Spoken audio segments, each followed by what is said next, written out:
Greetings from Snake Mountain Boatworks on Friday, July 30, 2021. Here's an update, well, a joint update, I guess, on our twins, two 1950, 18-foot Chris-Craft Rivieras. The one you see now is mine, and we will be restoring it.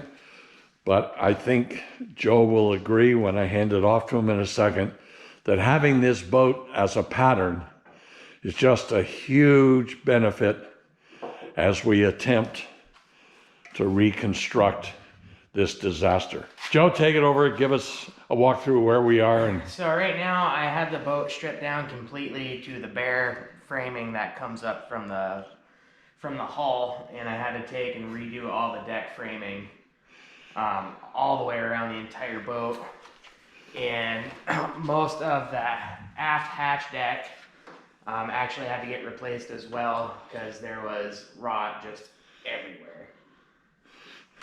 And right now I'm actually been working on getting the new bull nose fit into where it needs to go. Luckily I was able to have the twin over there, so I was able to have a template to be able to get my, the right radiuses and everything like that, so everything will dive back in.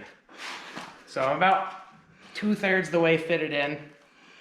This is a laminated piece, where that one is just a solid chunk.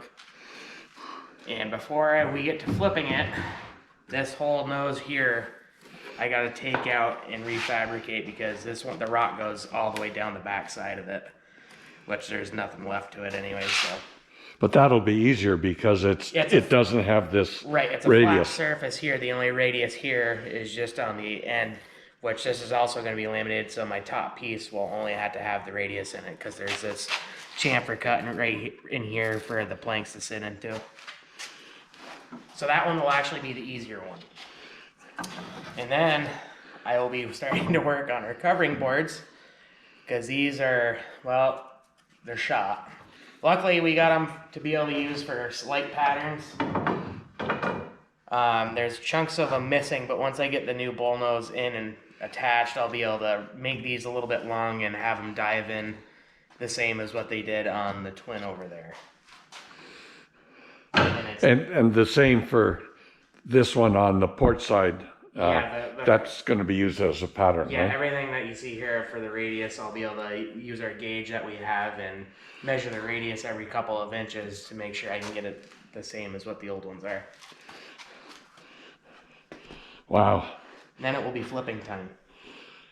Yeah, we really didn't dare flip this boat until we had the decks secure and solid, and we'll still leave bracing in and probably even add bracing, because once you get her up on edge, there's an awful lot of lateral pressure.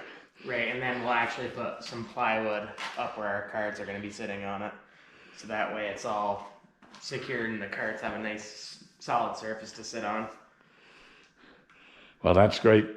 And my boat, well, we'll work on it from time to time, but primarily she's up here as a pattern maker and pattern giver, donor, and but Rick has begun working on stripping the top sides.